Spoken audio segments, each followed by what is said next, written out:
স্বাগত ৭১ চ্যানেলে দর্শক, আপনাদের সঙ্গে আছে আমি রাকিব হাসান। আপনারা জানেন সংবাদ পর্যালোচনা ভিত্তিক নিয়মিত অনুষ্ঠানে আমরা খবরের নানা দিক বিশ্লেষণ করি। আমরা চেষ্টা করি পত্র, পত্রিকা, টেলিভিশন, ডিজিটাল মিডিয়া এবং অবশ্যই নিউজ পোর্টালে যে সমস্ত খবরের শিরোনাম হয় আমরা সেগুলো এক এক করে জানিয়ে দিই। একই সঙ্গে সেসব খবরের সঙ্গে যুক্ত মানুষদেরকে আমরা সংযুক্ত করি আমাদের আলোচনার টেবিলে।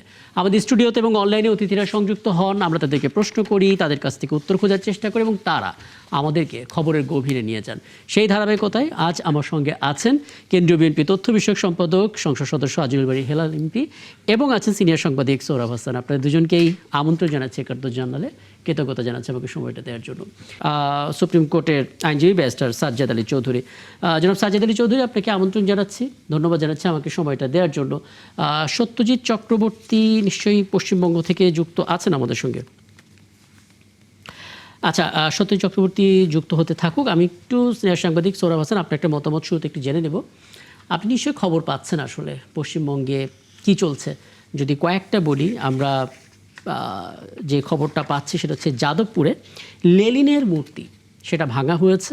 ভাঙার আগে গেরুয়া আবির তার গায়ে লেপটে দেওয়া হয়েছিল। জয় শ্রীরাম ঘোষণা দিয়ে এটা ভাঙা হয়েছে, অভিযোগ করা হয়েছে সিপিআইএমের বিরুদ্ধে, মানে সিপিআইএম এই অভিযোগটা করেছে বিজেপির বিরুদ্ধে। এর কিছুক্ষণ বাদে নিউ মার্কেটে বুলডোজার দিয়ে দোকান ভাঙচুরের ঘটনা ঘটেছে। এমনকি দুইটা রাজনৈতিক দলের নেতাকর্মীদের মধ্যে সংঘর্ষ হয়েছে। দুজন বিজেপি সদস্য, দুজন তৃণমূল কংগ্রেসের সদস্য মারা গেছেন। মাংসের দোকানে হামলা হয়েছে, নানা কিছু। কি বলবেন আসলে, কোন দিকে যাচ্ছে? ধন্যবাদ আমার সহ আলোচক হেলাল ভাই এবং ব্যারিস্টার সাজ্জাদ আলী চৌধুরী, ব্যারিস্টার সাজ্জাদ আলী সাহেবকেও ধন্যবাদ, শুভেচ্ছা। বিষয়টা হচ্ছে, তো মনে হচ্ছে যে পশ্চিমবঙ্গে লেনিন একজন প্রার্থী ছিলেন, তিনি পরাজিত হয়েছেন বলে তার মূর্তি ভেঙে দেওয়া হয়েছে, ভাস্কর্য ভেঙে দেওয়া হয়েছে। আসলে গণতন্ত্র, আইনের শাসন, এটার সঙ্গে তো একটা রাজনৈতিক সংস্কৃতি, রুচি, শিষ্টাচার, মানবতা, মানবাধিকার এসব জড়িত। কিন্তু এগুলো যদি না থাকে তাহলে শুধু ভোট তো আর গণতন্ত্র না। যে দল জয়ী হয়েছে তাকে উদার হতে হয়, তাকে সহিষ্ণু হতে হয়, তাকে বিজিত দলকে বুকে টেনে নিতে হয়। কিন্তু আমাদের উপমহাদেশে, আমি বাইরের কথা বাদ দিলাম, এরকম নির্বাচনের পরে সংঘর্ষের ঘটনা আছে বাংলাদেশে, পাকিস্তানে, ভারতে। তবে যে আকারে হচ্ছে এবং যেদিকে যাচ্ছে সেটা কিন্তু বেশি উদ্বেগের বিষয়। এবং বিজেপির পক্ষ থেকে তারা বিজেপির নেতৃত্বের পক্ষ থেকে তারা যতটা উল্লাস করেছে এবং তার প্রতিপক্ষ হেরে যাওয়ায় যতটা আনন্দ উৎসব করছেন, নেতাকর্মীদের নিবৃত্ত করার ক্ষেত্রে, মানে তাদের আইন নিজের হাতে না তুলে যাতে না নেয় সে ব্যাপারে খুব উদাত্ত আহ্বান দেখছি না। এক ধরনের পশ্চিমবঙ্গে গত ৭৯ বছরের ইতিহাসে কখনোই সাম্প্রদায়িক শক্তি এই নির্বাচনের আগে সাম্প্রদায়িক শক্তি জয়ী হতে পারেনি। প্রথমে কংগ্রেস ছিল প্রায় ২ দশক, পরবর্তীকালে প্রায় ৩.৫ দশক বামফ্রন্ট ছিল এবং ১৫ বছর মমতার শাসন।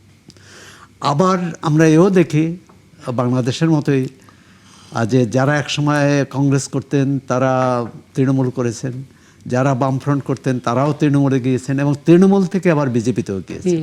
বিজেপির এখন যিনি সম্ভাব্য মুখ্যমন্ত্রী শুভেন্দু অধিকারীতে, তিনি মমতা ব্যানার্জির ডান হাত ছিলেন, তিনি দ্বিতীয় নেতা মুকুল রায় ছিলেন, তারা সবাই কিন্তু ছেড়ে গেছে। এই নির্বাচনে মমতার হারের অনেকগুলো কারণ আছে এবং শুধু যে বিজেপির আগ্রাসী প্রচার, প্রোপাগান্ডা বা প্রতিশ্রুতি না, তার সাংগঠনিক শক্তি অনেক দুর্বল হয়ে গেছিল। মানুষের কাছে যে প্রতিশ্রুতি দিয়েছিল সাম্প্রদায়িক সম্প্রীতি রক্ষা করছে, এ ব্যাপারে কোনোই নেই। এই কৃতিত্ব মমতাকে দিতেই হবে। কিন্তু মানুষের জীবনমান উন্নয়ন, বেকারত্ব দূর করা, শিল্পায়ন, কর্মসংস্থান, এসব তো হয়নি। আমি আসলে ওই কারণগুলো আমরা এবং আলাদা দল করে থেকে অনেকে বেরিয়ে গেছেন। আগে যেমন সংখ্যালঘু মুসলমান সম্প্রদায়ের একক সমর্থন ছিল, মানে নিরঙ্কুশ সমর্থন ছিল মমতার প্রতি বা তৃণমূলের প্রতি, আর সেটি কিন্তু এই নির্বাচনে আমরা দেখি। আমি একটু কলকাতার খবরটা জেনে নিই। পশ্চিমবঙ্গের সহকর্মী সত্যজিৎ চক্রবর্তীকে দেখতে পাচ্ছি। সত্যজিৎ চক্রবর্তী, ধন্যবাদ যুক্ত হওয়ার জন্য। এবং আমার সঙ্গে স্টুডিওতে একজন সংসদ সদস্য আছেন আজিজুল বাড়ি হেলাল, এবং একই সঙ্গে সিনিয়র একজন সাংবাদিক আছেন সোহরাব হাসান, এবং অনলাইনে আপনার সঙ্গেই আছেন ব্যারিস্টার সাজ্জেদ আলী চৌধুরী, সুপ্রিম কোর্টের একজন আইনজীবী। তারাও হয়তো আপনার কাছে কিছু জানতে চাইতে পারেন। কিন্তু আমি সত্যজিৎ আপনার কাছে কয়েকটি বিষয় একটু জেনে নিতে চাই, আপনি আসলে কি দেখছেন? কারণ অনেকগুলো খবর আমাদের চোখে ভাসছে, যেটা আমরা গণমাধ্যম কর্মীরা দেখতে পাচ্ছি এবং একই সঙ্গে সামাজিক যোগাযোগ মাধ্যমে ঘুরছে। আমরা নিউ মার্কেট কলকাতার এখানে বুলডোজার দিয়ে দোকান ভাঙচুরের খবর পাচ্ছি। আমরা শুনতে পাচ্ছি না বিজেপির 2 জন মারা গেছে এবং তৃণমূল কংগ্রেসের 2 জন মারা গেছেন সংঘর্ষে। একই সঙ্গে লেলিনের মূর্তি যাদবপুরে, সেটাকেও নাকি ভাঙা হয়েছে, গেরুয়া আবির প্রথমে নাকি দেওয়া হয়েছিল, জয় শ্রীরাম বলে, তারপর নাকি ভাঙা হয়েছে, এরকম অভিযোগ সিপিআইএম এর পক্ষ থেকেও আসছে। একটু বলবেন আসলে ছবিটা কি, এগুলো কি অতিরঞ্জন নাকি আসলেই কিছু একটা ঘটছে যেটা আপনি দেখতে পাচ্ছেন? জি দেখুন, ছবিটা আপনাকে একটা পরিসংখ্যান দিয়ে দেয়। জি বলা হচ্ছে পশ্চিমবঙ্গে বিজেপির এই জয়, এটা একটা সাম্প্রদায়িক শক্তির উত্থান। বলা হচ্ছে হিন্দুত্বের একত্রীকরণ। জি কিন্তু বাস্তবতা হলো, আপনাকে একটা পরিসংখ্যান যদি দেই, 2021 সালে মুসলিম অধ্যুষিত যে আসন 146টা, সেখানে তৃণমূল জিতেছিল 129টা, বিজেপি জিতেছিল মাত্র 16টা। 2026 5 বছর বাদে সেই 145-46টার মধ্যে একটি আসন গণনা এবার হয়নি, জি। যে কারণে 145 বলা হচ্ছে। তৃণমূল জিতেছে 73টি আসন, বিজেপি জিতেছে 66টি আসন। অর্থাৎ আমরা কিন্তু বলছি ন্যারেটিভ পশ্চিমবঙ্গবাসীকে দাগিয়ে দেওয়া হচ্ছে স্রেফ রাজনৈতিক স্বার্থে সাম্প্রদায়িক শক্তির উত্থান। তার মানে ভোটাররা কি সাম্প্রদায়িক? যে সংখ্যালঘুরা, যে সংখ্যালঘু 146টা, 26-21 এবং 145টার, আমি 26-এর পরিসংখ্যান দিলাম, তাহলে এই সংখ্যালঘু আসনে কিভাবে বিজেপি জেতে? এর কিন্তু কোনো ব্যাখ্যা, এই যে সাম্প্রদায়িকতা যেভাবে দাগিয়ে দেওয়া হচ্ছে, সেটার কাছে কোনো ব্যাখ্যা নেই, উত্তর নেই। ঠিক তেমনি ভাবে যেভাবে বিজেপির পতাকা নিয়ে যে তাণ্ডবটা চলছে, এই তাণ্ডব পশ্চিমবঙ্গে এবার যে প্রথম এমন নয়। আমরা যদি পরিসংখ্যানে আসি, যখন 2011 সালে 34 বছরের বাম শাসনের পর মমতা বন্দ্যোপাধ্যায় মুখ্যমন্ত্রী হলেন, সে সময় এই বাংলায় 2.5 লক্ষের উপরে ঘর ভাঙচুর হয়েছিল। তৎকালীন কমিউনিস্ট পার্টি অফ ইন্ডিয়ার অভিযোগ নির্বাচন কমিশনে। শুধু তাই না, 1 লাখের উপরে কিন্তু ওদের কর্মী ঘর ছাড়া ছিল এবং 6 মাস থেকে 1 বছর লেগেছিল। আমরা এবার যদি আসি 2016, ঘটনার পুনরাবৃত্তি একই, ভাঙচুর, হামলা, মৃত্যু। আমরা যদি 2021 সালে আসি, তাণ্ডবের নামান্তর বিভৎস জায়গায় ছিল। আমরা কিন্তু ঠিক এইভাবে বলিনি। এবার আমরা যদি দেখি, আপনারা যদি গুগল সার্চ করে দেখুন বা তথ্য ঘেটে দেখুন, পরিসংখ্যান কি বলছে, কারণটা কি, এই যে পালাবদল হয়, পালাবদলে একদল দখলদারি থাকে, যারা দখল করার জন্য, প্রভাব বিস্তার করার জন্য রাজনৈতিক দলের ঝান্ডা নিয়ে তারা রাস্তায় নেমে পড়ে। এই যে অংশটা এদের সামলাতে যে ল অ্যান্ড অর্ডার থাকে, যেহেতু এই সময় নির্বাচিত সরকার থাকে না, কারোর হাতেই থাকে না, সেহেতু এই সুযোগটাকে কাজে লাগিয়ে লুট, ভাঙচুর, দখল নামা, অর্থাৎ লুটেরা বাহিনী, এদের কিন্তু কোনো রাজনৈতিক কোনো রং নেই, তাদের হাতে থাকে স্রেফ পতাকা। এবারও তাই হচ্ছে। এবার আসে যাদবপুর লেনিন। আসলে পশ্চিমবঙ্গে ওই আমাদের এখানে কমিউনিস্ট পার্টি অফ ইন্ডিয়া বা বামপন্থীদের উপরে নানা ধরনের নানা শ্রেণীর মানুষের রাগ রোষ তৈরি হয়েছে, বিশেষ করে জেনজি। আমরা জেনজি বাংলাদেশে দেখেছি, নেপালে দেখেছি, আমরা বিভিন্ন জায়গায় দেখছি। তো ঠিক সেরকম আমাদের এখানে কিন্তু বামপন্থীদের ভোট যেভাবে নেমেছে, সেখান থেকেই পরিষ্কার যে জেনজি কোনোভাবে, শুধু জেনজি না, আমরা যদি দেখি 18 থেকে 35-40-এর মধ্যে এই প্রজন্মের ভোটার, তারা, এমনকি আমার প্রজন্মের ভোটাররাও কিন্তু, যারা বামেদের নির্যাতন শাসন দেখেছে, তারা আর ফেরাবে না। পরবর্তীতে যারা মমতা বন্দ্যোপাধ্যায় গত 15 বছরে তৃণমূল দেখেছে, তাদেরও একটা অভিজ্ঞতা হয়ে গেছে। আচ্ছা আচ্ছা, এইবার এখানে নতুন যদি করে সত্যজিৎ প্রাসঙ্গিকতা আপনি একটু পরিষ্কার করে দেবেন, মানে জেনজিদের খুব লেনিনের বিরুদ্ধে, ব্যাপারটা এরকম? একদমই তাই। আমাদের এখানে দেখুন, আমাদের এখানে আপনি দেখুন না, আমাদের প্রায় 20%, প্রায় মানে 20% উনি যেটা বলছেন কিন্তু যে বাম যে রাজনৈতিক দল সিপিআইএম এর উপর এক ধরনের ক্ষোভ ছিল, সেই ক্ষোভের আরে প্রতীক সেটা হিসেবে 2011-তে যে ক্ষোভ ছিল, হ্যাঁ। কারণ 11 পর্যন্ত তারা ক্ষমতায় ছিল বামফ্রন্ট, জি। তখন ক্ষোভ ছিল। আজকে তো ক্ষোভ থাকার কোনো কারণ নেই। হ্যাঁ, সত্যজিৎ, আজকে এটা আজকে একটু ক্ষোভ হতে শুনতেন? পারে তৃণমূলের কাছে। সত্যজিৎ, হ্যাঁ। আপনি পুরো বিষয়টি এর মধ্য দিয়ে আপনি 2011-র তৃণমূল যে মাস্তানি করেছে, সন্ত্রাসী কর্মকাণ্ড করেছে, সেটাকে জায়েজ করলেন। আপনি এর পরবর্তী 3 নির্বাচনে জায়েজ করলেন এবং আজকেরটাও জায়েজ করলেন। এটা তাহলে কোথায় গণতন্ত্র, কোথায় আচ্ছা, কি তাহলে সত্যজিৎ, এই যে মানুষের প্রশ্নটা থাকুক আপনার ভোটাধিকার? কাছে। জনাব সোহরাব হাসান, আপনি সত্যজিৎ চক্রবর্তী থেকে কিছু জানতে চাইছিলেন, প্রশ্নটা আরো একবার সত্যজিৎকে করেন, তাহলে সংক্ষেপে ও উত্তর দিতে সুবিধা হবে। জি। আচ্ছা সত্যজিৎ চক্রবর্তী, আপনার বক্তব্য শুনলাম যে আপনি বলছেন যে 11 থেকে হয়েছে, যেটা সবসময় বিজয়ী দল পরাজিত দলের উপর চড়াও হয়, কিন্তু এর মধ্যে আপনি কোনো সাম্প্রদায়িক কী বলে সাম্প্রদায়িকতা নেই বলছেন, কিন্তু সেখানে তো নিউ মার্কেটে তো দেখা গেল যে মুসলমানদের দোকানপাট ভাঙছে, মাংসের দোকানে হামলা হয়েছে, পার্টির দোকানে বা পার্টির অফিসে হামলা, সেটা ধরে নিলাম যে সেটা একটা লেনিনের ভাস্কর্য ভাঙা। তাই এটার সাথে কি ভোটের কি সম্পর্ক? জি, সত্যজিৎ। দেখুন, একটু আগে আপনি যখন শেষ করেছিলেন কথাটা, তখন বলেছিলেন আমি হামলার বক্তব্যগুলো জায়েজ করেছি। এটা, আমি একজন রিপোর্টার, আমি তথ্য পরিবেশন করি।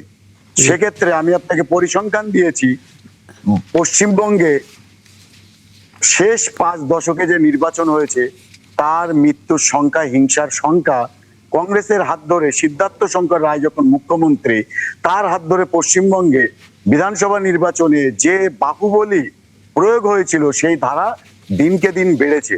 জি। আমরা গত কয়েক বছর ধরে এটা হয়ে আসে। আমি কিন্তু বলেছি একটু আগেই যে নির্বাচন শেষ যখন নির্বাচন কমিশনের হাতে থাকে আর সরকার গঠন, এই সময় হুলিগানদের তাণ্ডব চলে। এটাকে সাম্প্রদায়িক বলা যায় না। আপনি বলছেন কিন্তু একটা সম্প্রদায়ের কথা, নিউ মার্কেটের মাংসের দোকান, নিউ মার্কেটে মুসলমান সম্প্রদায়ের দোকান, এইগুলো আপনি কিন্তু বলেননি গত 24 ঘন্টায় পশ্চিমবঙ্গে কতগুলো মন্দির, কতগুলো প্রতিমা ভাঙা হয়েছে। আচ্ছা, না, পরিসংখ্যান সেটা তো জানি না, সেটা তো আপনি আমরা তো জানি না। জি। সেটা বলেন, মন্দির ভাঙা হয়েছে, আমি বলছি মন্দির ভাঙা হয়েছে, হ্যাঁ হ্যাঁ, কতগুলো মন্দির ভাঙা হয়েছে বলছি। আমি যে শহরে বসবাস করি, সারাদিনে আজকের সরকারি হিসাব বলছে 70টা জায়গায় এই ধরনের হামলা হয়েছে। কোথাও দুর্গা মণ্ডপ, কোথাও, কারণটা কি? উদ্দেশ্য সাম্প্রদায়িক সম্প্রীতি নষ্ট করা, একটা অংশের কাজ এটা থেকে থাকে। আমরা সবাই জানি নির্বাচন ঘিরে নানা রকম এলিমেন্টস এর অংশগ্রহণ থাকে। আচ্ছা আচ্ছা আচ্ছা, সত্যজিৎ, এখানে এই জায়গাটা একটু স্পষ্ট করবেন, মানে 70টা জায়গায় হামলা হয়েছে, কতগুলো মন্দিরে হামলা হয়েছে, মানে সংখ্যাটা জানতে পেরেছেন? দুর্গা মন্দির যেখানে যেখানে হয়েছে, মন্দির বলতে অস্থায়ী যেখানে দুর্গাপুজো হয়, দুর্গাপুজো সেখানে কাঠামো রাখা হয়, যেখানে ঠাকুরের অর্থাৎ প্রতিমা তৈরি করা হয়, এরকম সব মিলিয়ে 70টা নথিবদ্ধ হয়েছে। একদম পরিষ্কার, একদম যদি আপনি কিছু জানতে চান এদিকে। জি। না, ধন্যবাদ। আমি সাংবাদিক সাহেবের বিবরণ শুনছিলাম, তবে আমরা মোটামুটি স্পষ্ট, আপনি কিছু মনে করবেন না, আপনার বিবরণ শুনে পক্ষপাত দুষ্ট কিন্তু মনেই হচ্ছে। আপনি কোন পক্ষে, সেটা এখন কোন পক্ষের, এটা আমরা যারা শুনছে তারা অবশ্য এটা গেস করবে বা ডিটারমিন করবে। আমার বক্তব্য হলো, না, উনি কিন্তু বলেছেন যে উনি রিপোর্টার হিসেবে তথ্যটাই দিয়েছেন, পরিসংখ্যান তুলে ধরেছেন। পরিসংখ্যান তুলে ধরেছেন, ভালো কথা। আমার বক্তব্য হলো যে পশ্চিমবঙ্গে আরেকটা কথা বলা হচ্ছে যে লেনিনের মুক্তি ভেঙেছে জেনজিরা, এরকম কোনো রিপোর্ট কিন্তু আমরা এখান থেকে পড়ি। এখন তো আপনার ভার্চুয়াল জগতে সত্যজিৎ দাও যেখান থেকে রিপোর্ট পড়েন বা করেন, আমরা সব রিপোর্ট বাংলাদেশ থেকেও পড়তে পারি। জেনজি অর্থাৎ কামিং জেনারেশন বা আমাদের জুনিয়র জেনারেশনটা যে লেনিনের মুক্তি ভাবছে তা না। লেনিনের মুক্তি কীভাবে ভাঙা হয়েছে, কারা ভেঙেছে, এটা দেখেছে। আমি যে কথাটি বলতে চাচ্ছি যে কলকাতায় বহুদিন পরে 22 বছর পরে আপনার একটা পরিবর্তন আসলো। বিজেপি 15 বছর, এর আগে 32 বছর ছিল বামপন্থীরা, সেই জ্যোতিবাবু থেকে বুদ্ধদেব বাবু, এরপরে মমতা ব্যানার্জি, তো একচেটিয়া। এখন একটা পরিবর্তন আসছে এবং পরিবর্তনই অপরিবর্তনশীল ধর্ম, পরিবর্তন হবে, এটাই ভালো। এবং একটা ভালো ভোট যুদ্ধ আমরা দেখতে পেরেছি। কিন্তু মমতা ব্যানার্জি বলছে যে ভোট নাকি রিগিং হয়েছে, ম্যানিপুলেশন হয়েছে, কত কিছু হয়েছে। সবচেয়ে খারাপ যে জিনিসটা হয়েছে যে এই যে রাজ্য জুড়ে যে তাণ্ডব, একটা ভোটে জেতা হারার ফলে, অর্থাৎ পশ্চিমবঙ্গের কাছে আমার বক্তব্য, দেখেন আপনারাও বাংলা ভাষায় কথা বলেন, যদিও আপনারা জাতিতে ভারতীয়, আমরা জাতিতে বাংলাদেশি, আমরাও বাংলা ভাষায় কথা বলি। আপনি দেখেছেন যে আমাদের একটা নির্বাচন হয়েছে এবার 2026 সালে, কত harmonious cooperation and so peaceful and fair elections. কেউ কোনো কারোর উপরে হামলা মামলা নির্যাতন কিছুই না, একে অপরের নির্বাচনকে আমরা কংগ্রাচুলেট করছি। এটাই হলো আমাদের স্বাধীন, আমাদের একটা স্বাধীন দেশ, আমরা একটা স্বাধীন সত্তা, এবং আমরা যে অপরের আপনার কোনো ইডিওলজিকে আমরা মেনে নিতে পারি। আমাদের দেশে সাম্প্রদায়িকতা বলেন, জঙ্গিবাদ বলেন বা সন্ত্রাসবাদ, এগুলো আমাদেরকে আসলে ট্যাগ লাগিয়ে দেওয়া হয়। আপনি দেখেন আমরা যে নির্বাচনটা করলাম, আর আপনারাও একটা নির্বাচন করলেন, আমাদের নির্বাচনটা কত পিসফুল, একে অপরকে রেসপেক্ট করলো, সংসারটা চললো, আমরা করলাম। সুতরাং বলছি যে পশ্চিমবঙ্গে এর আগে আমরা প্রায় শুনতাম যে আচ্ছা মাননীয় সংসদ সদস্য, আপনি যখন বলছেন কথা, ঠিক সেই মুহূর্তে একটা ব্রেকিং নিউজ বলা যেতে পারে, সেটা হচ্ছে শুভেন্দু অধিকারী যার কথা বলা হচ্ছে, তার পিএস চন্দ্রনাথ বাবু, তাকে গুলি করে হত্যা করা হয়েছে। আমি একটু পরিষ্কার হয়ে নিই, মধ্যগ্রামের ঘটনা। সত্যজিৎ, একটু আপডেট দিতে পারেন? শুভেন্দু অধিকারী পিএস চন্দ্রনাথ বাবুকে গুলি করে। জি, আমি ঠিক তার পাশেই, আমি তার পাশের শহরেই আছি, জি, বেশ কয়েক কিলোমিটার দূরে। শুভেন্দু অধিকারী পিএস, তিনি ফিরছিলেন, চন্দ্রনাথ অধিকারী, তার উপরে আততায়ীরা গুলি করেছে। তো তারপরে তার ঘটনাস্থলে মধ্যমগ্রাম চৌমাথায় ঘটনাটি ঘটেছে, সেখানেই তার হাসপাতালে নিয়ে যাওয়া হয়, সেখানে তার মৃত্যু হয়।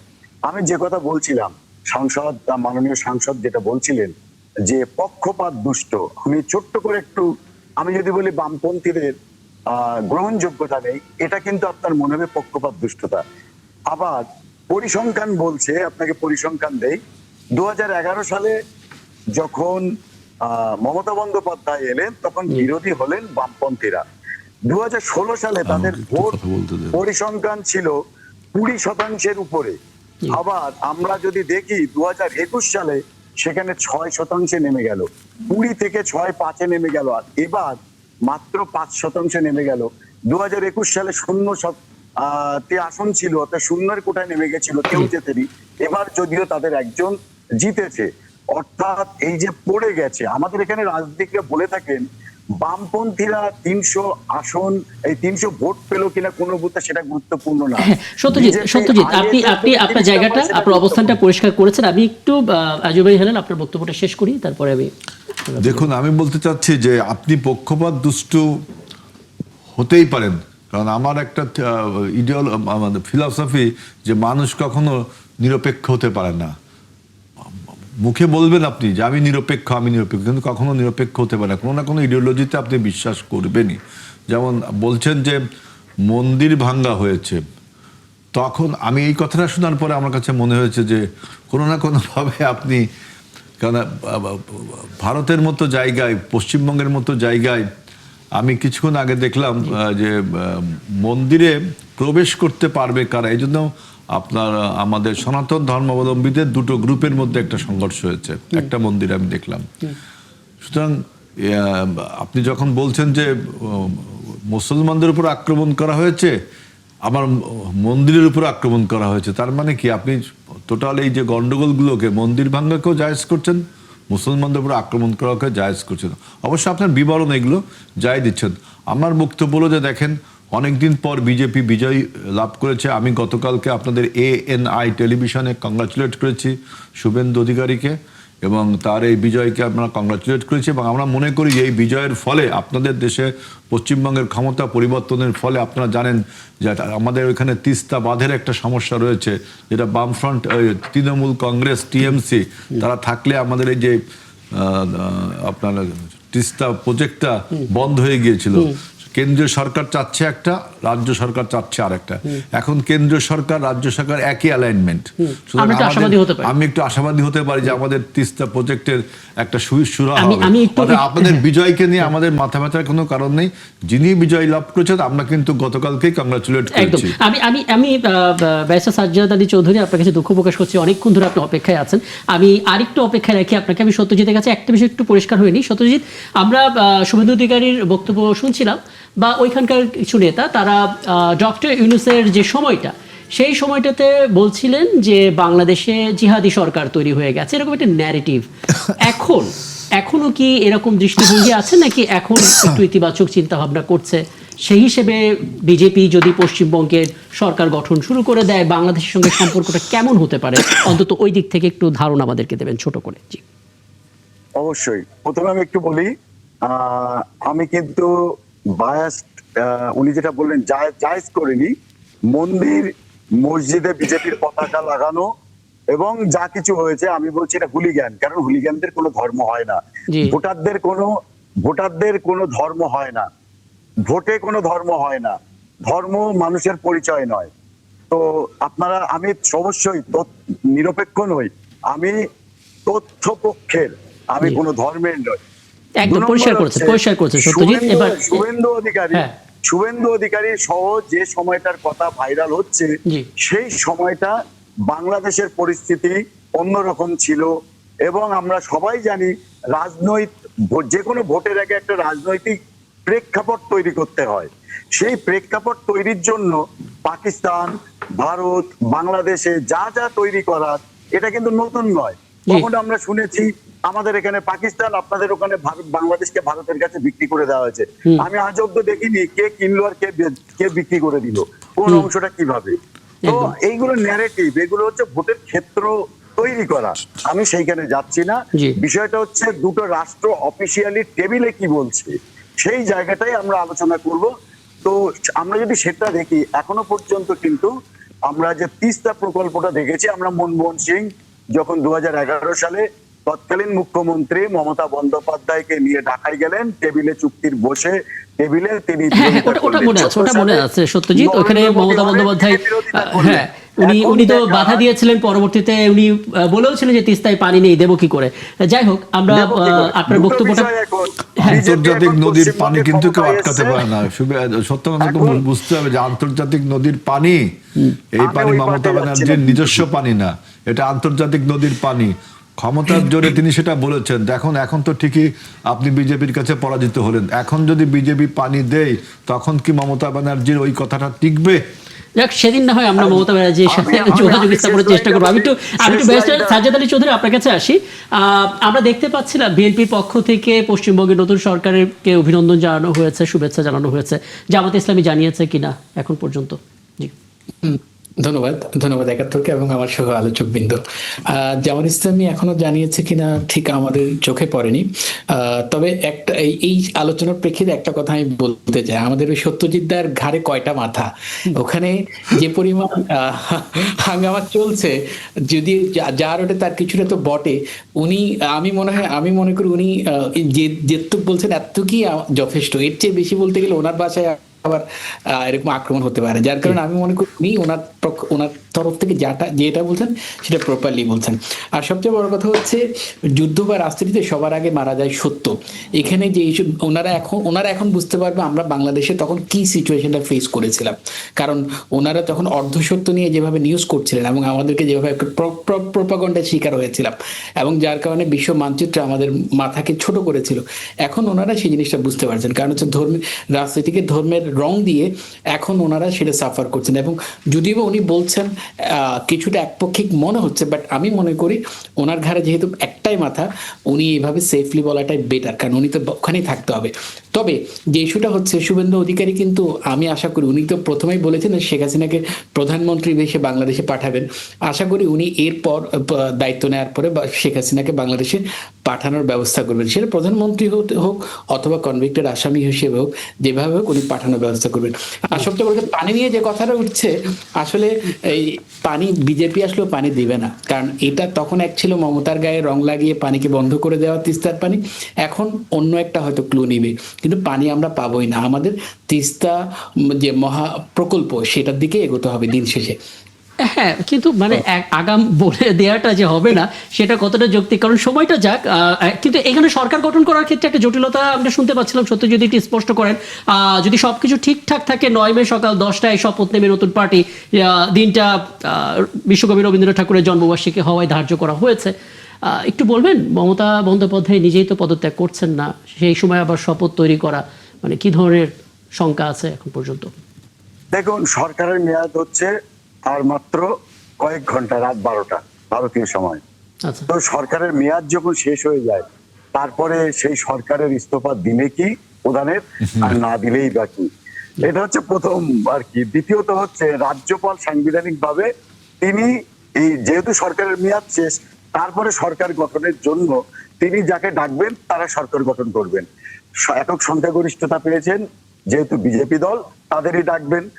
তারা যদি সামর্থ্য হয় সরকার গঠন করতে, সেই সংখ্যাগরিষ্ঠতা প্রমাণ করে তাদের তালিকা দিয়ে ঠিক যে প্রসেস আছে সেই নিয়ম মেনেই হবে। এখন মমতা বন্দ্যোপাধ্যায় তিনি একমাত্র মুখ্যমন্ত্রী যিনি পরপর দুবার হেরেছেন, এবং শুভেন্দু অধিকারী একমাত্র ব্যক্তি যিনি মমতা বন্দ্যোপাধ্যায়ের ক্যাবিনেট মিনিস্টার। মমতা বন্দ্যোপাধ্যায়কে হারিয়ে তিনি বিরোধী দলনেতা হয়েছেন, আবার তিনি দ্বিতীয়বার মুখ্যমন্ত্রী মমতা বন্দ্যোপাধ্যায়কে হারিয়েছেন। এখন তিনি মুখ্যমন্ত্রী হবেন কিনা সেটাই এখন দেখার বিষয়। আপনি আছেন সত্যজিৎ, আমি একটু মুখ্যমন্ত্রী যিনি পদত্যাগ করেননি। একদম, আমি আবারও ফিরবো সত্যজিৎ আপনার কাছে। আমি একটা বিষয় একটু পরিষ্কার হতে চাই। মাননীয় সংসদ সদস্য অজয় বাড়ি হেলাল, আমরা শিরোনাম পড়ছিলাম, শিরোনামটা এরকম ছিল যে ভারতের বিধানসভা নির্বাচনের পর বিজেপিকে বাংলাদেশ সীমান্তে নজরদারি বাড়ানোর নির্দেশ জানালেন স্বরাষ্ট্রমন্ত্রী। স্বরাষ্ট্রমন্ত্রী এই যে নির্দেশটা দিলেন কোনো শঙ্কা থেকে, মানে আমরা তো মুখে মুখে অভিনন্দন জানাচ্ছি, কোথাও কি শঙ্কা কাজ করছে আমাদের? না, আমাদের এখানে আসলে দেখেন, আমাদের সীমান্ত গুলো সবসময় প্রায় অরক্ষিত থাকে। গত 17 বছর তো অরক্ষিতই ছিল। এখন এই সীমান্তে নজরদারি তো অবশ্যই বাড়ানো উচিত। এখন আপনি এর সাথে রিলেট করতে পারেন, যেহেতু সরকার চেঞ্জ হয়েছে, তাহলে কি আপনি বলতে পারবেন যে তৃণমূল কংগ্রেসের সাথে বিএনপির কোনো এক্সট্রা সম্পর্ক, তাই কি বলতে চাচ্ছেন? আর তাহলে কি বিজেপি সরকারকে আমরা কি অভিনন্দন জানাচ্ছি না? এটা আমাদের রুটিন ওয়ার্ক আমাদের এই সীমান্তগুলোতে। কিন্তু আবার এটাও বলতে পারেন, যেহেতু সীমান্তের ওই পারে একটা নির্বাচন নিয়ে এরকম একটা গন্ডগোল হচ্ছে, এরকম একটা মারামারি হচ্ছে, সুতরাং সেই গন্ডগোলের কেউ তো এই আমাদের দেশে ঢুকেও পড়তে পারে, তাই না? সেজন্য সীমান্ত এই দুটো অনুমানই আপনি ধরে নিতে পারেন। তাছাড়াও আপনি জানেন যে আমাদের সাথে যে বার্মার যে সীমান্ত আছে, ওইখানে কিন্তু খুবই সেন্সিটিভ, যে যেখানে রোহিঙ্গারা প্রবেশ করছে আবার চলেও যাচ্ছে, মানে একটা বর্ডার বিহীন একটা আমার কাছে মনে হয়। সব টোটাল বর্ডারের এলাকায় আপনার পাহারা জোরদার করলে এটা বাংলাদেশের ন্যাশনাল সিকিউরিটির জন্য ভালোই হবে। তবে আপনি যেটা বলছেন, যা স্বরাষ্ট্রমন্ত্রী যেটা বলছে যে সীমান্ত, কোন জায়গার সীমান্ত? নিশ্চয়ই ভারতের সীমান্ত। টোটাল বাংলাদেশের সাথে ভারতের সীমান্তই বেশি, 4,000-এর মতো। বার্মার সাথে আমাদের একটু সীমান্ত আছে, সামান্য একটু নাপ নদীর ওইখানে। টোটাল সীমান্তটাই কিন্তু আমাদেরকে আমরা এর সঙ্গে পাশাপাশি কিন্তু মির্জা ফখরুল ইসলাম আলমগীর বলছেন যে প্রতিবেশী দেশের সঙ্গে বঙ্গোপসাগরে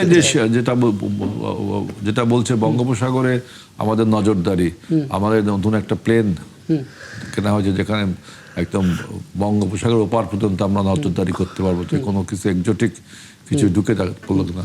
আর প্রতিবেশীর সাথে সম্পর্কের তো ভালো করতেই হবে, কিন্তু সেটা অবশ্যই আপনার মেরুদণ্ড সোজা করে সেই সম্পর্কটা, কোনো প্রভু না বন্ধু, সহযোগী। আমরা তো না, ওইটা তো আমরা ওই যে friends to all malice two নান, বাংলাদেশ কিন্তু এখন আর ওই পররাষ্ট্র একদম, নেই। একদম, হ্যাঁ। আমরা এখন বাংলাদেশ ফার্স্ট, বাংলাদেশের স্বার্থ যেখানে, আমাদের বিজেপির সাথে যদি সম্পর্কে বাংলাদেশের স্বার্থটা প্রাধান্য পায়, আমাদের সেই সম্পর্কটা হবে।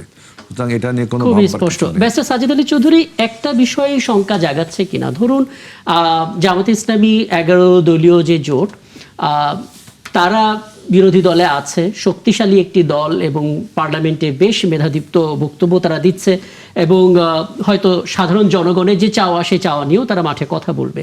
সেইটা একটা দায়িত্বশীল জায়গা। সেই দায়িত্বশীল জায়গা থেকে আমরা জামাত ইসলামীর বেশ কয়েকজন সিনিয়র নেতাদেরকে সরাসরি বলতে শুনেছি, বিজেপি যদি পশ্চিমবঙ্গে আসে পরিস্থিতি ভালো হবে না। ঢালাওভাবে বলে দেওয়াটা কি ঠিক হচ্ছে নাকি অপেক্ষা করাটা উচিত ছিল? আমি মনে করি রাজনীতিতে তো শেষ কথা বলতে কিছু নেই। এই মন্তব্যটা করার আগে অবশ্যই একটু চিন্তা করা উচিত, যদি সিনিয়র কেউ। তবে আমার মনে হয় জামাত ইসলামী থেকে অফিসিয়াল কোনো না, মন্তব্য, অফিসিয়াল কোনো মন্তব্য আসলে বিভিন্ন প্রোগ্রামগুলোতে বলা হচ্ছে। তবে হ্যাঁ, এই আশঙ্কাটা কিন্তু কিছুটা তো সত্য হচ্ছে বটে। কারণ একটা পরিবর্তন যখন হয়, তখন যেহেতু 21 বছর আমরা বলছি কি, আরেকটা হিসেবে দেখা যাচ্ছে প্রায় 79 বছর পর বিজেপি আসছে। এখন এত বছর পর যখন একটা পরিবর্তন হয় কোথাও, তখন সেখানে কিন্তু বেশ কিছু সমস্যা তৈরি হয়, যেভাবে আমরা বাংলাদেশের প্রেক্ষাপটে ফেস করেছে। অনেক সময় দেখা যায় কিন্তু 32 ভাঙা হয়েছে, সে আবার আরো কিছু বঙ্গবন্ধু শেখ মুজিবের মূর্তি ভাঙা হয়েছে। ঠিক তেমনি এখানে দেখা যাচ্ছে লেনিনের মূর্তি ভেঙেছে, যদিও বা ওনারা এটা জেএনজির কথা বলছেন, কিন্তু আমরা তো সব জায়গায় দেখছি গেরুয়া কাপড় পরেই ভাঙছে। সবচেয়ে বড় হচ্ছে বুলডোজারের একটা আতঙ্ক, সেটা হয়তো সত্যজিৎ দার কাছে ইনফরমেশন গুলো নেই, কিন্তু আমরা যা দেখছি এইগুলো কিন্তু একটা নেগেটিভ বার্তা বহন করছে। কারণ আমরা তাদের প্রতিবেশী এবং এটার একটা ইফেক্ট কিন্তু আমাদের মানে এটা আসলে অনেকে এভাবে বলার চেষ্টা করছেন যে 5 আগস্টের পর থেকে শুরু করে 8 আগস্ট পর্যন্ত দেশ জুড়ে একটা তাণ্ডব চলছিল বাংলাদেশে। ঠিক সেই সময়টা আসলে ভারত এখন পার করছে। সত্যজিৎ, আপনাকে ধন্যবাদ, অনেক সময় দিলেন। নিশ্চয়ই পরবর্তীতে আবার কথা হবে। তো সেই যে সময়টা, ওই সময়টার মতো একটা সময় হয়তো পশ্চিমবঙ্গ পার করছে, 9 তারিখ পর্যন্ত হবে এরকম হয়তো। জি, পার্থক্য আছে। আপনি দেখবেন যেই 3 দিন বা 4 দিন বা সরকার গঠন করার পর, ওই সময় কিন্তু বিএনপি, জামাত, ইভেন কি সমস্ত ধর্মের লোকজন কিন্তু পালাক্রমে রাত এবং দিনে তারা বাংলাদেশে কিন্তু কোনো ইনসিডেন্ট ঘটা থেকে রেহাই করার জন্য সবাই কিন্তু রাত দিন পাহারা দিয়েছে। যার বিল্ডিং এ পাহারা দিয়েছে, যে যার এলাকায় রাস্তায় পাহারা দিয়েছে, যে যার এলাকায় মন্দির পাহারা দিয়েছে, হিন্দু জায়গা হলে মসজিদ পাহারা দিয়েছে। কেন? এটি হচ্ছে বাংলাদেশ এবং ভারতের মধ্যে পার্থক্যটা এই জায়গায়। এখানে কিন্তু অনেকে ব্যস্ত সাজদি চৌধুরী, এই পার্থক্যটা কি সবসময় থেকেছে? ওই 3 দিন থেকেছে, তারপর কি বুলডোজার দিয়ে বাড়ি ভাঙা হয়নি, স্থাপনা ভাঙা হয়নি? সেটার ব্যাপারে অনেকগুলো কথা আছে। এখন সেটার ব্যাপারে কথা অবশ্য আমি সেটাকে মানে জাস্টিফাই করতে চাচ্ছি না, কিন্তু কথাটা হচ্ছে সেটা মনে হয় ওই সময়কার যিনি প্রধানমন্ত্রী ছিলেন, তিনি মনে হয়, আমার যদ্দূর মনে পড়ে, যদি আমার মেমোরি বিট্রে না করে, তিনি কিছু স্টেটমেন্ট দিয়েছেন অথবা কোনো একটা প্রোগ্রাম থ্রো করেছেন, যার পরিপ্রেক্ষিতে কিছু ছাত্র জনতা হোক বা কিছু বিক্ষুব্ধ জনতা হোক, ওনারা গিয়ে ইনসিডেন্টটা করেছেন। কিন্তু আমি সেটা কোনোভাবেই করে জাস্টিফাই করছি না বা ওদের পক্ষটা অবলম্বন করছি না, কারণ এটা একবার কিন্তু ভাঙা হয়নি, একবার কিন্তু বুলডোজার পাঠায়নি, একাধিকবার করা হয়েছে এবং সেখানে তাই সেটাকে আমি জাস্টিফাই করতে চাচ্ছি না। কিন্তু দিন শেষে কথাটা, তারপরও সেখানে তো এক পক্ষ ভাঙতে গেলে আরেক পক্ষ কিন্তু বাধা দিয়েছে। তারা কিন্তু ডিরেক্টলি ভাঙতে পারে। আমরা দেবুসার কথা মনে করতে পারি, যেভাবে আসলে সনাতন ধর্মের মানুষকে পুড়িয়ে মারা হয়েছিল, যেটা আসলে কি বলবেন আজমি ভাই? আমি একটু বক্তব্য দিই। জি, একটু শুনি। আমাদের স্যারের নাম কি জানো? ব্যারিস্টার সাজ্জাদ আলী চৌধুরী, উনি সুপ্রিম কোর্টের একজন আইনজীবী এবং খুব চমৎকার বলেন। জি, আপনি গণ অভ্যুত্থানকে ওন করেন কিনা আমি জানি না। সুরাব ভাই, পৃথিবীর এমন একটা দেশ দেখেন, সভ্য হোক আর ভব্য দেশ হোক, যেখানে একটা মাস আফসার্জ হয়, রেগুলেশন হয়, সেখানে কি হয় এবং সেগুলো বৈধ হয়। ফ্রান্সে 4 বার রেভলিউশন হয়েছে। লাস্ট রেভলিউশনে গিলোটিনে মাথা রেখে ওদেরকে মেরেছে। আবার পরবর্তী রেভলিউশনে প্রতি বিপ্লবীদের মেরেছে। আপনার রাশিয়ায় যখন পরিবর্তন হলো কৃষক আন্দোলনের মাধ্যমে, জারের তাদের কি অবস্থা হয়েছে? কোনো বিপ্লব কিন্তু টেকেনি। না, আমি সেটা বলছি না, আমি বলছি যে মানে পৃথিবীর অবস্থাটা কি? আপনি কালো জামা পরেছেন, আপনাকে কিন্তু এই জামাটা কালোই দেখাবে, আপনি কোনোভাবে যে সাদা দেখাতে পারবেন না। বিশেষ করে বিপ্লব অভ্যুত্থানের পরে কি হয়, সারা মিশরের বিপ্লবের পরে কি হয়েছিল, এগুলোর একটাও কি জেনজিদের বিপ্লব ছিল? আমি না, শোনেন, এটা একটা একটা রেজিম পরিবর্তন, রেজিম চেঞ্জ কিসের মাধ্যমে? Not by vote, by marshal power. Because আপনার গভর্নমেন্টও মার্শাল দেখাচ্ছে, জনগণও মার্শাল দেখাচ্ছে, জনগণের বিজয় হয়েছে। তারপরে পৃথিবীর যত বড় মিশর বিপ্লব, ফ্রেঞ্চ বিপ্লব, রাশিয়ান বিপ্লব, ইভেন এই যে আপনার এই যে মাঝে যে বিপ্লবটা হলো, এই যে আপনার আরব বসন্ত, আমাদের সিরিয়া, সেখানে কি হয়েছে, তাই না? এই তিউনিসিয়া, সেখানে কি হয়েছে এরকম। কিন্তু একমাত্র আমি দেখলাম, টিকুক আর না টিকুক পরের জিনিস, কিন্তু রাশিয়া রেভলিউশন তো এখনো টিকে আছে, যদিও কমিউনিজমের পতন হয়েছে। রাশিয়ার বিপ্লব এই 90-তে আপনার পতন হলো, আপনার গর্বাচেভের। তারপরে ফ্রেঞ্চ বিপ্লব তো এখনো রয়েছে, আপনার মিশরের বিপ্লব তো এখনো রয়েছে। সে রাজা ফারুক যখন চলে গেল, আসলো আপনার নাসেরের আমল আসলো, সেই আমল থেকে মিলিটারি আমল ছিল, এখন আমার গভর্নমেন্ট সেই মিলিটারি আমল মাঝে চলে গেল, তাই না? কিন্তু বাংলাদেশে একটা রেভলিউশন, মানে একটা গণ অভ্যুত্থান হয়েছে, একটা রেজিম চেঞ্জ হয়েছে, মার্শাল জনগণ রাস্তায় নেমে এসেছে। তারপরে যে যত পরিমাণ আপনার ব্যাকলাশ হওয়ার কথা ছিল, তার আমার তো মনে হয় 5% হয়নি, তাই না? আমাদের বাংলাদেশে আমরা যথেষ্ট ধৈর্যের পরিচয় দিয়েছে, যেখানে গিলোটিনে মাথাও কাটানো হয়নি, অমুক করা হয়নি। এখন আপনি বলতে পারেন যে তাহলে কেন ওই দলের পার্টি অফিস ভাঙতে কি হবে? মানুষকে মেরে ফেলা হচ্ছে সারা পৃথিবীতে, সেখানে একটা পার্টি অফিস ভাঙছে। যে পার্টিটা পরাজিত হলো, ভোটের মাধ্যমে পরাজিত হলে, পশ্চিমবঙ্গে যেটা হচ্ছে ভোটের মাধ্যমে পরাজিত হচ্ছে, এখানে মারামারি করে একদমই উচিত হচ্ছে না। মানে ওরা এখনো আমাদের মতো রাজনৈতিক শিক্ষায় শিক্ষিত হয়ে উঠতে পারেনি পশ্চিমবঙ্গরা, কারণ ওরা তো একটা মানে স্যাটেলাইট স্টেট কাইন্ড অফ, তাই না? ভারতের এখানে সংখ্যালঘুদের উপর নির্যাতন হয়নি, দেবদাসকে হত্যা করা হয়নি, মানে এই যে 5 আগস্টের পরে, 8 আগস্টের মাঝখানের সময়টার কথা বলছিলাম। না, 5 আগস্টের পরে কোন সংখ্যালঘু নির্যাতন হয়েছে এরকম আজকে আমি প্রথম শুনলাম। এখন 5 আগস্টের পরে দেবদাসের ইনসিডেন্টটা কিন্তু ডিফারেন্ট, এটা তো একটা টেলিভিশন স্ট্যাটাসের কথা বলা হয়েছে। সেখানে আগস্টের পরে না, অন্তর্বর্তী সরকারের সময়, পুরো অন্তর্বর্তীকালীন সরকারের সময়ে যে সংখ্যালঘুদের উপর নির্যাতন হয়েছে এইরকম কোন নিউজ থাকলে বলতে পারেন, কারণ কি অন্তর্বর্তী সরকারও স্বীকার করেছে এবং তারা বলছে এগুলো রাজনৈতিক। যে ব্যাকলাশটা হওয়ার কথা ছিল, সেখানে যদি হিন্দু বা মুসলিম, বৌদ্ধ বা খ্রিস্টান যে কেউ ভিকটিম হতে পারে। আমি বলছি যে 5 আগস্টের ঘটনার পরে পশ্চিমবঙ্গের এই ইলেকশনের পরে যেটা হচ্ছে, এটা কি এক জিনিস? ওকে ইলেকশনে পরাজিত হয়েছে, বুঝতে পারছি। আর এখানে একটা গণ অভ্যুত্থান হয়েছে, এবং পৃথিবীতে সমস্ত গণ অভ্যুত্থানে এই দুটো একসাথে মেলানোর কোনো সুযোগ নেই। আপনি বলছেন যে ওদের পার্টি অফিস ভাঙছে, ওদের 32 নম্বর ভাঙছে, 2 বার না, 3 বার না, 4 বার না। আপনার যতদিনে এই ফ্যাসিবাদী আইকনকে মানুষ যতদিন তাদের মন থেকে সরাতে না পারবে, ব্যথাগুলো ভুলতে না পারবে, 17 বছরের মানুষের যে ব্যথা, এইসব ফ্যাসিবাদী আইকন 32 নম্বর, শেখ মুজিব, শেখ হাসিনা, আওয়ামী লীগ, এইগুলো এখন তো ফ্যাসিবাদী আইকন। এই আইকনকে আগে আপনাকে মানুষকে অ্যাকসেপ্টেবিলিটির মধ্যে আনতে হবে। যতদিন না অ্যাকসেপ্টেবিলিটি, ততদিন কিন্তু মানুষ এই ব্যথা ভুলতে পারবে না, ওই সময় ধাক্কা দিবে। বুঝতে পারছি, এটাই নিয়ম। আপনি যদি তাহলে তো আমাদের বিপ্লবটাই মিথ্যা হয়ে যায়। 5 আগস্ট আমরা করিনি। 5 আগস্ট কি জন্য করেছি?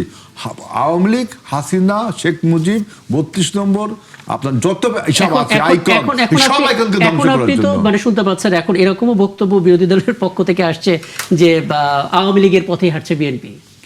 এটা পলিটিক্যাল আপনার ব্লেম, রেটরিক বলবো না, এটা ব্লেম দিতেই। পলিটিক্যাল ব্লেম আমরা বলছি না যে ওরা ধর্মকে ব্যবহার করছে, আমরা বলছি না, এটা পলিটিক্যাল বক্তব্য।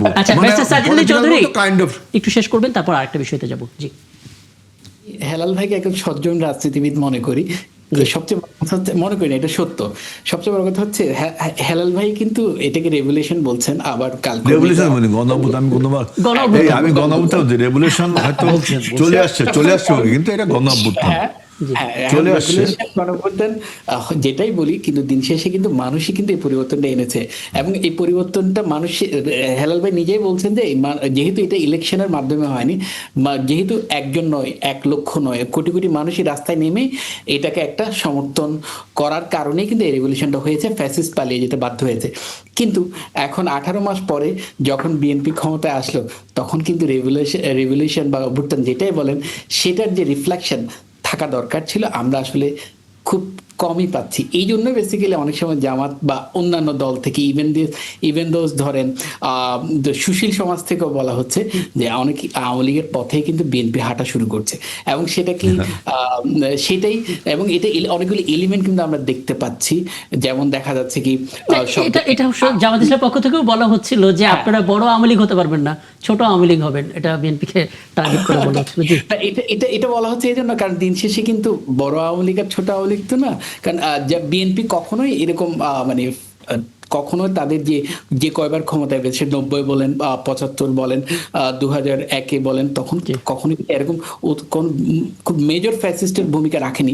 কিন্তু তাদের এলিমেন্টস গুলো এখন শুরু থেকে যেটা দেখাচ্ছে কি, অভ্যুত্থানের যে ম্যান্ডেট, সেই ম্যান্ডেটটাকে আসলে তারা কিছু ক্ষেত্রে কি অনেক ক্ষেত্রে তারা এটা রাখতে পারছে না। যেমন সব জায়গায় দেখাচ্ছে কি নিজের লোক বসানোর একটা প্রবণতা, ইভেন দো ধরেন সমস্ত জেলা প্রশাসকগুলো, সিটি কর্পোরেশন বলেন, জেলা পরিষদ বলেন, সব জায়গায় নিজেদের লোকদেরকে প্রশাসক হিসেবে অ্যাপয়েন্ট করছেন।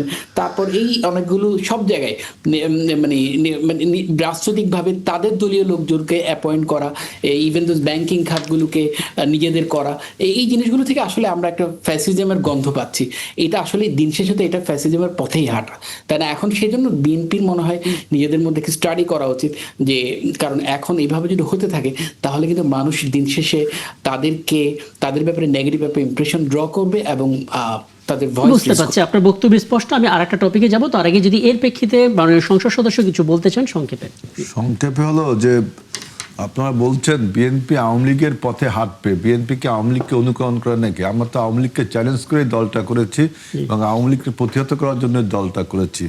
এখন আমার বক্তব্য, আপনারা যেন আবার ওই 71 সালের মতো বাংলাদেশের বিপক্ষে না চলে যান, এটা কিন্তু একটা বড় ভয় আমাদের মধ্যে কাজ করে, যে আপনারা আবার বাংলাদেশের বিরুদ্ধে না চলে যান। এবং মনে রাখবেন যে আপনারা কেন বলছেন আমাদেরকে যে জুলাই সনদ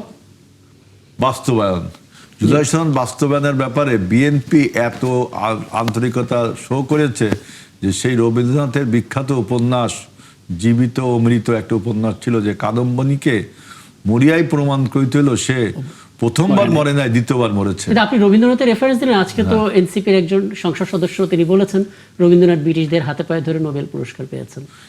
আশা শোনেন, ইতিহাস হলো অন্ধের হাতি দেখা, বুঝছেন? আপনি ইউনিভার্সাল ট্রুথ একমাত্র পৃথিবী সূর্যের চারিদিকে ঘোরে, এইসব জিনিস ইউনিভার্সাল ট্রুথ। এখন একসময় নবাব সিরাজউদ্দৌলাকে বলা হতো চরিত্রহীন লম্পট, এখন বলা হয় সে বাংলাদেশের একজন দেশপ্রেমিক, তাই না? উপমহাদেশের একজন স্বাধীনতার সৈনিক। আবার দেখেন বাহাদুর শাহ জাফরকে কিভাবে হেয় করা হয়েছিল, কিন্তু আমরা যখন 1857 সালের আমরা যখন দেখেন বাহাদুর শাহ জাফর কিন্তু এই উপমহাদেশের স্বাধীনতার জন্য তিনি অনেক ধৈর্য ধরেছেন। ইতিহাসের এই যে মানে চেঞ্জ হওয়া, আপনি স্বাধীনতার যুদ্ধের ইতিহাস যদি এখন এই 50 বছরে এখন আমরা মীমাংসিত সত্যে আসতে পারিনি, আসলে কারা পালিয়ে গেছিল মুক্তিযোদ্ধায়, কারা বাংলাদেশে মুক্তিযোদ্ধা করেছিল, মুক্তিযুদ্ধের সংজ্ঞাও নির্ধারণ করতে যা প্রত্যেক দিন গন্ডগোল। আপনি দেখেন ফ্রেঞ্চ বিপ্লবে যে বাস্তিল দুর্গ ছিল, সেখানে নির্যাতন করতো আপনার ওই যে রাজা সরস লুই, সেটা টেল অফ টু সিটিজ নামক 200 বছর পরে একটা উপন্যাস লেখা, তখন জানলো। সুতরাং আপনি এখন রবীন্দ্রনাথকে কে কি বলছেন আজকে কতশো বছর পরে, হয়তো আমি একদিন চীনে গেলাম, যা দেখলাম যে অনেকে লেনিনের বিরুদ্ধে বলছে। আমি লেনিনের পক্ষে, লেনিন তো না, মাও সেতুং, আমি জানি মাও সেতুং চীনের সাংস্কৃতিক বিপ্লবের নেতা। এখন যান চীনে, দেখি মানুষ আরেকটা প্রসঙ্গে ঢুকতে চাই ছোট করেই একটু। ব্যারিস্টার সাজেদ আলী চৌধুরী একটা বিষয় একটু স্পষ্ট করবেন, এটা সম্পূর্ণ ভিন্ন প্রসঙ্গ। গণমাধ্যমে যখন আমরা বিভিন্ন রকমের বক্তব্যগুলো দেখি এবং রাজনৈতিক দল বিশেষ করে তৃণমূল পর্যায়ে যারা আছে, জামাত ইসলামী তৃণমূল, তাদের কাছ থেকে যখন বক্তব্য নেই, সেখানে এক ধরনের অসন্তোষ খুঁজে পাওয়া যাচ্ছে এনসিপি প্রার্থীদের বিরুদ্ধে। বলা হচ্ছে ঢাকা দক্ষিণে সাদেক কায়েম ছাড়া অন্য কাউকে মেয়র প্রার্থী হিসেবে তৃণমূল জামাতের কেউ মেনে নেবে না। ইতোমধ্যেই আমরা দেখতে পাচ্ছি জামাতে ইসলামীর মাইন্ডসেট নিয়ে চলেন এরকম সুপ্রিম কোর্টের সিনিয়র একজন আইনজীবী ব্যারিস্টার শাহরিয়ার কবির, তিনি ফেসবুকে স্ট্যাটাস দিয়েছেন এনসিপিকে বিদায় জানানোর সময় হয়েছে। ওদিকে আবার এনসিপি আগেই ঢাকা দক্ষিণের মেয়র প্রার্থী হিসেবে আসিফ মাহমুদ সজীব ভুঁইয়ার নামও বলে দিয়েছে। স্বভাবতই প্রশ্ন উঠছে যে জামাত এনসিপি জোট কি ভেঙে যাচ্ছে বা টানাপোড়েনের মধ্যে আছে? একটু কি ধারণা পেতে পারি আপনার কাছ থেকে? আমার তো মনে হয় সংসদ গঠন হওয়ার পরে বা তাদের জোট গঠন হওয়ার পর এখনো মধুচন্দ্রিমা তো শেষ হয়নি, ভাঙার প্রশ্ন তো আসেই না। তবে হ্যাঁ, তার জোটটা গঠন হয়েছিল এই জাতীয় ইলেকশন নিয়ে, কিন্তু সবাই তো আগে থেকে বলেছে, কারণ জামাত তার আলাদা প্রার্থী দেবে এবং এনসিপি তার আলাদা প্রার্থী দেবে, এটা কিন্তু আগে থেকেই ডিসকাস হয়েছিল। আর শাহরিয়ার যে কথাটা বলছেন সেটা তার নিজস্ব বক্তব্য, যদ্দূর এখন পর্যন্ত যদ্দূর আমি জানি জামাত অফিসিয়ালি কিন্তু এরকম কিছু বলেনি। হ্যাঁ, কিছু হয়তো তার ব্যক্তিগত কিছু মতামত থাকতে পারে, সেটা তো অবশ্যই কখনো জামাতের মতামত না। কিন্তু সাদিক কায়েমের ঘোষণাটা জামাত থেকে এখনো অফিসিয়ালি হোক আনঅফিসিয়ালি হোক আমরা সবাই জানি। আর সজীব ভুঁইয়া তো আগে থেকেই বলছিলেন, কিন্তু আমার মনে হয় এই দুই দলের মধ্যে এটা নিয়ে কোনো কন্ট্রাডিকশন এখন পর্যন্ত নাই, কারণ এটা তাদের ঐক্যমত্যের ভিত্তিতেই তারা বলছে যে আমরা দুই দল আলাদা প্রার্থী দেবো। তবে আদৌ কি এই এখন তারা প্রার্থী দিচ্ছে দুই দল, কিন্তু আদৌ কি ইলেকশন হচ্ছে? কারণ কয়েকদিন আগেই তো দেখলাম প্রধানমন্ত্রীর যিনি উপদেষ্টা তিনি বলছেন ইলেকশন হতে আরো 1 বছর বা 2 বছরও লাগতে পারে। এখন যেখানে স্থানীয় সরকার যখন 18 মাসের ওই অন্তর্বর্তী সরকার যখন ন্যাশনাল ইলেকশন দেওয়ার আগে যখন এই ইলেকশনগুলো দিতে চাচ্ছিল, তখন কিন্তু বিএনপি প্রবলভাবে বিরোধিতা করেছিল। কিন্তু এখন ঠিক তারা ক্ষমতা আসার পরে 360 ডিগ্রি উল্টে গেছে। উল্টে যাওয়ার পরে কিন্তু তারা সবগুলো ইলেকশন মানে একদম দিতেই চাচ্ছে না, কারণ হচ্ছে সব জায়গায় কিন্তু তারা তাদের পরাজিত মানে ইলেকশনে পরাজিত লোকদেরকে বসিয়েছে এবং তারা তাদের নিজেদের মতো করে চালাচ্ছে। প্রশ্নটা ছিল জামাত এনসিপি জোট ভেঙে যাচ্ছে কিনা, কিন্তু মাঝখান থেকে বিএনপি চলে এলো। তো আপনি একটু যদি ব্যাখ্যাটা দিন। সবসময় আসবে, কিন্তু আমি একটু যোগ করি, একটু ছোট করে। জি, হ্যাঁ। কথা হচ্ছে যে নির্বাচন কবে এখনো ঠিক হয়নি। না, ঠিক হয়নি, কারণ এটা সরকারের পক্ষ থেকে বলা হয়েছে 1 বছরের মধ্যে। 1 বছর অনেক দূর। বিএনপি জামাত ইসলামী তার প্রার্থী দেবে, আনুষ্ঠানিক এখন ঘোষণা না করলেও পরবর্তীকালে করবে। এনসিপি করেছে। এখন এই দুজনের মধ্যে আমি খুব বিরোধ দেখি না। তারা চিন্তা করবে যে তাদের এই আলাদা থেকে নির্বাচন করে, অর্থাৎ তারা যদি তাদের যে দুজন প্রার্থী থাকে, সেই প্রার্থী বিএনপি যে ক্ষমতাসীন দল তার প্রার্থীকে মোকাবেলা করতে পারবে কিনা, তার প্রার্থীকে পরাজিত করতে পারবে কিনা। যদি মনে করে যে পারবে, তাহলে দুইজনই থাকতে পারে। আর যদি মনে করে না, আমাদের একজন প্রার্থী দিলে বিএনপির সাথে লড়াই করাটা সহজ হবে, তখন তার মানে জামাত ইসলামের প্রার্থী থাকবে, এনসিপি প্রার্থী থাকবে এবং লক্ষ্য থাকবে বিএনপি প্রার্থীকে হারানো। না, তখন তা থাকবে না। তখন তারা দেখবে হিসেব নিকেশটা তখন হবে, এখন না, যে তাদের একজন দিলে সুবিধা হবে না দুজন দিলে সুবিধা হবে। এক হতে পারে, হ্যাঁ, কোনো প্রশ্নে এই আগামী 1 বছরের মধ্যে এনসিপি এবং জামাতের জোট ভেঙেও যেতে পারে। আচ্ছা, হ্যাঁ, তখন তার একক প্রার্থীর প্রশ্ন আসে না। কিন্তু আমি বলছি যে যদি জোট নাও ভাঙে, তাহলেও তাদের হিসাব নিকেশটা থাকবে যে বিএনপির কে প্রার্থী, তাকে কে মোকাবেলা করতে পারবে, দল এখানে কতটা ভূমিকা রাখতে পারবে, ব্যক্তি প্রার্থী কতটা ভূমিকা রাখতে পারবে, এই হিসেব নিকেশে এটা দাঁড়াবে। আর ক্ষমতাসীন দলের অধীনে স্থানীয় সরকার নির্বাচনের নিরপেক্ষতা, সুষ্ঠুতা এবং স্বচ্ছতা নিয়ে প্রশ্ন সবসময়ই থাকে। বিএনপির জন্য একটা চ্যালেঞ্জ। আমার মনে হয় আপনার কথা বলতে গিয়ে, আপনার কথা বলতে গিয়ে আপনি মনে হয় ব্যারিস্টার সাজ্জাদ আলী চৌধুরীর কথাও একটু বলে দিয়েছেন, যেখানে উনি হাসছেন। আমি এই দুটো বিষয় নিয়ে একটু সবশেষ মন্তব্য আজিজুল বারী হেলাল মাননীয় সংসদ সদস্য নিয়ে তারপর বিরতিতে যাব। আমার কাছে মনে হচ্ছে যে এনসিপি এবং জামাত রাজনৈতিক দেউলিয়াতে ভুগছে। এত দ্রুত? দুটোই। কারণ দুইটাই দেউলিয়াতে ভুগছে, কারণ এটা একটা স্থানীয় নির্বাচন। আমরা কিন্তু জাতীয় নির্বাচনে জামাতের সাথে 2 বা 3 বার ঐক্য করেছি, দেখেছেন না? এবং পৃথিবীর সব দেশে, বাংলাদেশেও এরকম জাতীয় ঐক্য সবসময় হয়। ন্যাশনাল নির্বাচনে, কিন্তু লোকাল নির্বাচনে এই যে আপনার ঐক্যবদ্ধ হওয়া, এটা এক ধরনের ব্যাংক্রাপসি অফ পলিটিক্স, রাজনৈতিক দেউলিয়াত্ব। জামাত ইসলাম তো নিজেকে মনে করে সে সারা দেশ ব্যাপী তার সংগঠন রয়েছে, তার প্রার্থী দিবে। এনসিপি একটা আপকামিং জেনারেশন, এবং তারা নিশ্চয়ই 4টা না 5টা সিট পেয়েছে, মনে হয় 6টা সিট পেয়েছে, এবং তাদের পপুলারিটি, পরিচিতি বাংলাদেশে ব্যাপক, এবং এই 24-এর আন্দোলনে তাদেরকে অনেক সময় লিডিং পর্যায়ে ধরা হয়, তাই না? সুতরাং তারা কেন এই যে একত্রিত, তাদেরও পাওয়াটাতে শো করতে হবে।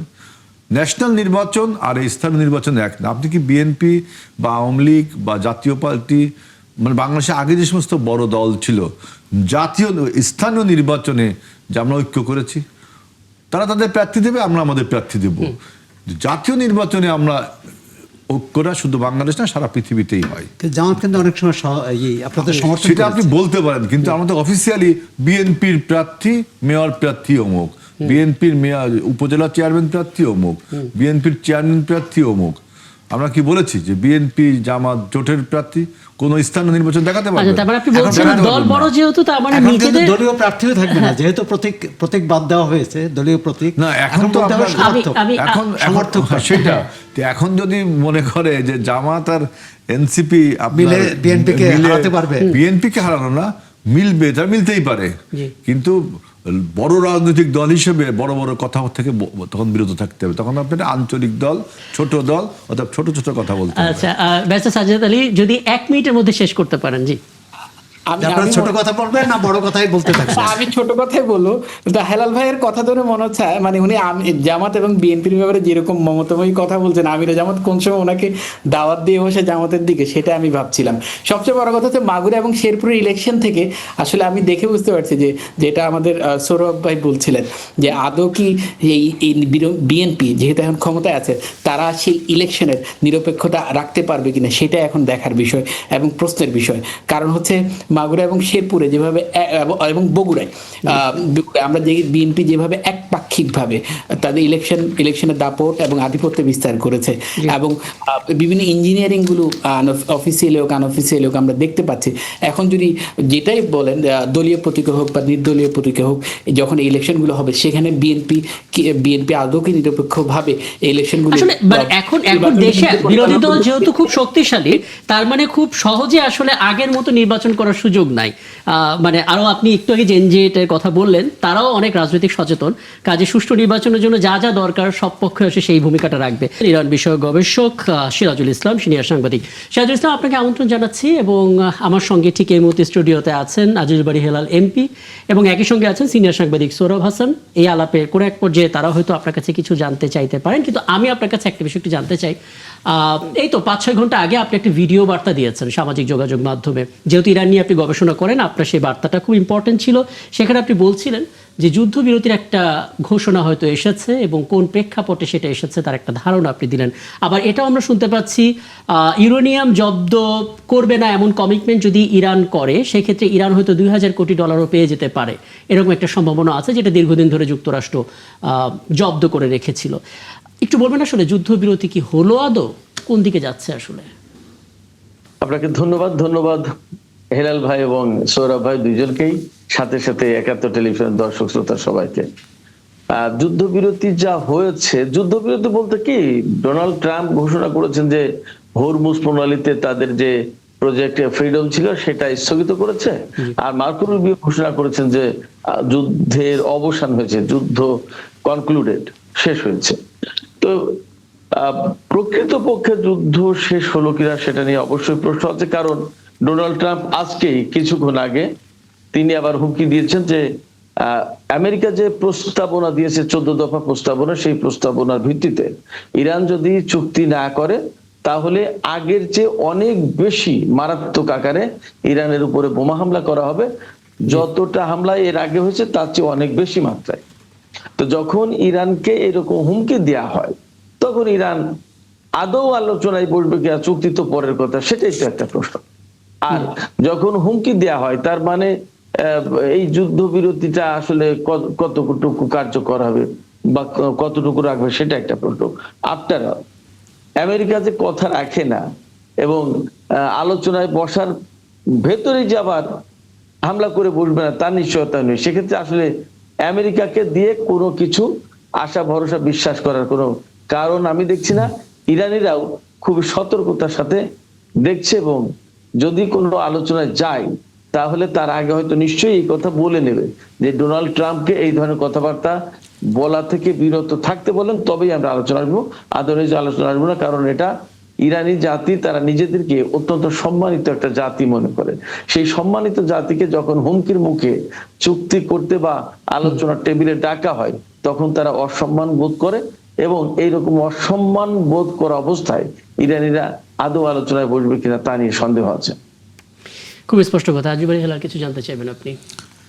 না, আমার ভাইয়ের সাথে আমি একমত যে যেহেতু পেন্টাগনের প্রধান উনি সেনকা দেখি বলছে যে $25 বিলিয়ন আমেরিকার নাকি এই যুদ্ধে খরচ হয়েছে।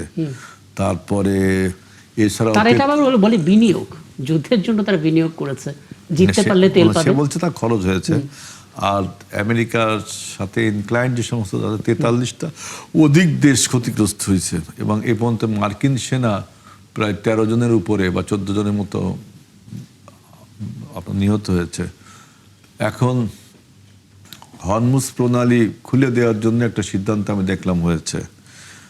আর বলছে যে ইউরেনিয়াম আপনার ইরান 12 থেকে 15 বছর যদি ইউরেনিয়ামের কার্যক্রম বন্ধ রাখে তাহলে ইরানের উপর যে সমস্ত অর্থনৈতিক নিষেধাজ্ঞা আছে এগুলো নাকি মার্কিন যুক্তরাষ্ট্র পর্যায়ক্রমে তুলে নিবে এবং ইরানের যে জব্দকৃত ডলার আছে $2 কোটি বা কত 2000 বিলিয়ন ডলার হবে, এগুলো এই টাকাটা সে ফেরত পাবে। এরকম একটা কথাবার্তা আমরা পত্রিকার মারফত শুনছি। তো ভাই যেটা বলছে এখনো আপনি অ্যাকুরেটলি বলতে পারেন না যে যুদ্ধ সমাপ্ত হয়ে যাচ্ছে, কারণ মার্কিন যুক্তরাষ্ট্রের প্রেসিডেন্ট ট্রাম্প কিছুক্ষণ আগে মনে একটা বক্তব্য দিয়ে বলছে যে আমেরিকা আরো সামরিক শক্তি বাড়াতে চায় ওই অঞ্চলে এবং ইরান বলতেছে আমরা একটা চলমান যুদ্ধ পরিস্থিতির মধ্যে রয়েছি। এই দুইটা বক্তব্য যখন আপনি শোনেন তখন কিভাবে মনে করতে পারেন যে যুদ্ধটা আসলে বন্ধ হয়ে যাচ্ছে? যুদ্ধটা বন্ধ হলে সবচেয়ে বেশি আমরা লাভবান হতাম। আমাদের দেশের, আমাদের মতো যে সমস্ত দেশ এই বাণিজ্য পথটা ব্যবহার করে, আমাদের তেলের জন্য তাদের থাকতে হয়। আর এই যুদ্ধের ফলে শুধু এই যুদ্ধের ফলে যা মনে করেন ওয়াশিংটন বা তেল আবিব বা তেহরান কেঁপে উঠলো তা না, পুরো পৃথিবী কেঁপে উঠলো। একদম। শেষ ভাই, আমি যেটা জানতে চাইছি ইরানের যুক্তরাষ্ট্রের তো আমরা জানি যে ডোনাল্ড ট্রাম্প সকালে এক কথা বলেন, বিকেলে আরেক কথা বলেন এবং সবিরোধী কথা বলেন। এবং সবিরোধী না, পরস্পর বিরোধী একেবারে।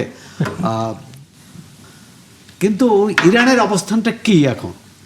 মানে তারা হরমুজের বিষয়ে তারা কোনো মানে তাদের সিদ্ধান্ত কি বদলাবে? একদম পরিষ্কার দুটো বিষয়ের কথা বলি। হেলাল ভাই যেটা ইউরেনিয়ামের ব্যাপারে বা পরমাণু কর্মসূচির ব্যাপারে বললেন এবং আপনি যে হরমুজের ব্যাপারে যে বললেন, এই দুটো বিষয় আমি একটু টাচ করে যাই। সেটা হচ্ছে যে হরমুজের ব্যাপারে ইরান একদম পরিষ্কার করে বলেছেন এবং ইরানের সর্বোচ্চ নেতার পক্ষ থেকে বলা হয়েছে। শুধু তাই না, ইরানের সংসদে একটা আইন পাশ করা হচ্ছে যে আইনের মাধ্যমে হরমুজ প্রণালীর কন্ট্রোল ইরানের হাতে থাকবে, সেখানে টোলিং সিস্টেম থাকবে এবং হরমুজের ব্যবস্থাপনা পুরোটাই ইরানের হাতে থাকবে, এপাশে ওমানের হাতে থাকবে কিছু। আর হরমুজের অবস্থান বা হরমুজের অবস্থা কখনো আগের অবস্থায় ফিরে যাবে না, এটা ইরানের পরিষ্কার ঘোষণা। এই জায়গা থেকে সরবে না। এই জায়গায় কোনো দেশের সমর্থন পাবে এক্ষেত্রে? হ্যাঁ, মানে চীন রাশিয়া সমর্থন করবে? এই জায়গায় সমর্থন পাওয়া বলতে কি যে চীন রাশিয়ার সমর্থন পাবে, পাশাপাশি ওমান তো আছেই, আর অনেকের সমর্থন না পেলেও ইরান এটা করবে। কারণ তার যুক্তি যেটা সেটা হচ্ছে যে হরমুজ প্রণালী যেহেতু তার নিজস্ব ভূখণ্ডে তার জলসীমায় অবস্থিত, সেক্ষেত্রে সে করবে। এটা এতদিন করেনি, ভিন্ন কথা, এখন সে করবে। এটা একটা ব্যাপার। আর একটা ব্যাপার হচ্ছে যে হরমুজ প্রণালীর যে কন্ট্রোল, তার সাথে আমেরিকা এবং ইসরায়েলের ব্যাপারে তাদের বিশেষ কোনো কিছু নীতি হবে এবং আমেরিকা ইসরায়েলের সাথে যারা একদম খুব মিত্রতা বা এই যুদ্ধে অংশ নিচ্ছে তাদের ব্যাপারেও নীতিটা অনেকটা ইসরায়েল আমেরিকার ব্যাপারে যেরকম নীতি গ্রহণ করবে ইরান, সেই সমস্ত মিত্র দেশ বা যারা আমেরিকা এবং ইসরায়েলের হয়ে যুদ্ধে অংশ নিয়েছে, যেমন সংযুক্ত আরব আমিরাত বা বাহরাইন, তাদের জন্য হয়তো আইনটা আরেক একরকমেরই থাকবে। তাদের জন্য টোলিং সিস্টেম তো থাকবেই, প্লাস জাহাজ যতগুলো যাবে তার জন্য কিছু করে ক্ষতিপূরণ ধরবে, এরকম কথা কিন্তু ইরানের পক্ষ থেকে বলেছিল। হয়তো এই সমস্ত জায়গায় কিছু প্লাস মাইনাস হবে, বাট হরমুজ প্রণালীর কন্ট্রোল ইরানের হাতে থাকবে। এ ব্যাপারে মোটামুটি এখন পর্যন্ত নিশ্চিত। তার মানে কি শেষ ভাই, আরেকটি বিষয়ে আপনার দৃষ্টি আকর্ষণ করতে চাচ্ছি। যুক্তরাষ্ট্রের কত ক্ষতি হয়েছে, কত বিনিয়োগ, কিন্তু ইরানের ক্ষয়ক্ষতির বিষয়ে কি স্পষ্ট কোনো ধারণা আমরা পেতে পারি? আপনিও এখান থেকে একবার আমি একটা কথা বলি যে আমার কাছে আপনি যেটা বললেন যে হরমুজের লেভারেজটা আপনার ইরান এবং কিছুটা ওমানের কাছে, আমার এখন মনে পড়ছে 1956 সালে সেই সুয়েজ ক্যানেল ওয়ারের মতো, যেখানে ফ্রান্স, ইংল্যান্ড এবং ইসরায়েল মিলে মিশরকে আক্রমণ করেছিল। জামাল আব্দুল নাসের তখন ওই সুয়েজ ক্যানেলকে জাতীয়করণ করে নিয়েছিল। সুয়েজ ক্যানেলের টোটাল যে টোলগুলো উঠতো সব মিশর একাই পেত। ইরান কি সেই পথে হাঁটছে কিনা, যে হরমুজ প্রণালীকে জাতীয়করণ করে নিল, যে এখন টোটাল যত জাহাজ যাবে সব কিছু যাবে সবই ইরানের সম্পদ, হয়তো কিছুটা ছিটেফোঁটা ওমান পাবে। এরকম সুয়েজ ক্যানেলের কোনো ছায়া এখানে পাচ্ছেন কিনা? হেলাল ভাই, আমি আপনার কথাই আগে বলি, সৌরভ ভাইয়ের কথায় পরে আসছি। না, সুয়েজ ক্যানেলের মতো পরিস্থিতি বা আবহ বা পরিবেশ তৈরি হয়নি এবং ওই রকম পথে যাবে না। এবং একই সাথে আমি বলবো যে 1956 সালে যে ঘটনা এবং যে প্রেক্ষাপট, যে পরিস্থিতি ছিল, এখনকার ঘটনা, প্রেক্ষাপট এবং পরিস্থিতি কিন্তু ভিন্ন রকম। শুধু ওই হরমুজ প্রণালী কেন্দ্রিক যে ঘটনা প্রেক্ষাপট তাই না, বিশ্ব রাজনীতি বা বিশ্ব কূটনীতি এবং বিভিন্ন দেশের সম্পর্ক যেগুলো, এগুলো সবকিছুতে একটা বিরাট বড় পরিবর্তন হচ্ছে। তার বড় মাত্রায় বড় দাগে পরিবর্তন সেটা হচ্ছে যে রাশিয়া, চীন এবং ইরানের ভেতরে এই মুহূর্তে দারুণ একটা ঐক্য, এবং এই ঐক্যটা শুধুমাত্র ইরানের স্বার্থে না, রাশিয়া এবং চীন তাদেরই স্বার্থে। ইরান যদি মধ্যপ্রাচ্যে এই মুহূর্তে স্বাধীন সার্বভৌম না থাকে এবং ইরানের কর্তৃত্ব আধিপত্য যদি মধ্যপ্রাচ্যে ক্ষুণ্ণ হয়ে যায়, তাহলে চীনের যে 50% তেল এই হরমুজ প্রণালীতে যায়, শুধু চীনের যত তেল ব্যবহার হয় তার একদম লাস্ট মিনিটে আছে, আপনি যদি একটু সোহরাব হোসেনেরটাও একটু উত্তর দিয়ে দিতেন যে কি পরিমাণ ক্ষয়ক্ষতি ইরানের হয়েছে। হ্যাঁ, তো হরমুজের ব্যাপারটা ঠিক এইভাবে থাকবে। আর ইরানের যে ক্ষয়ক্ষতি, এই ক্ষয়ক্ষতির ব্যাপারে একদম পরিষ্কার পরিচ্ছন্ন কোনো ধারণা পাওয়া যাবে না। তবে সবচেয়ে বড় যে ক্ষয়ক্ষতিগুলো হয়েছে সেটা হচ্ছে যে ইরানের অন্তত বিমানবন্দরগুলোতে ভালো রকমের একটা ক্ষয়ক্ষতি হয়েছে। পাশাপাশি সবচেয়ে বেশি ক্ষয়ক্ষতি হয়েছে বেসামরিক লোকজন মারা গেছে এবং বেসামরিক স্থাপনা, বিশেষ করে তেলের ডিপো, তারপরে তেলের রিফাইনারি, ব্রিজ, এইরকম, এবং ইউনিভার্সিটি, শিক্ষা প্রতিষ্ঠান, হাসপাতাল, মেডিকেল সেন্টার, ক্লিনিক এবং রেড ক্রিসেন্টের অফিস, এইরকম বেশ কিছু জায়গায় হামলা হয়েছে। এই ক্ষয়ক্ষতিগুলো বড় রকমের। কিন্তু এছাড়া যে নেতা বা মন্ত্রী, মিনিস্টার, সেনা কর্মকর্তা যারা মারা গেছে তারা তো গেছেই, কিন্তু আর্থিক ক্ষয়ক্ষতি, যেমন আমেরিকার যে বিলিয়ন বিলিয়ন ডলারের যে radar system, early warning system, বিমান বা ঘাঁটি যেভাবে ধ্বংস হয়েছে, ইরানের ঠিক এইরকম ভাবে মারাত্মক ক্ষয়ক্ষতি তুলনামূলক কম। আসলে আমরা দেখা যায় তো সম্পদের ক্ষতির চাইতে আসলে মানুষের ক্ষতিটা ইরানের বেশি হয়েছে, কারণ অনেক অনেক বড় বড় নেতাকে তারা হারিয়েছে। আমাদের সময় থাকলে আলাপটা দীর্ঘ করতাম। জি, অনেক ধন্যবাদ আপনাদের সবাইকে আমাকে সময়টা দেওয়ার জন্য। নিশ্চয়ই সামনে কোনো আয়োজনে আবারও আপনাদেরকে পাবো। এবং দর্শক, এই ছিল আজকের ৭১ জানালা আয়োজনে। আগামীকাল দেখা হবে নতুন বিষয় নিয়ে, সাথে থাকবেন আমাদের।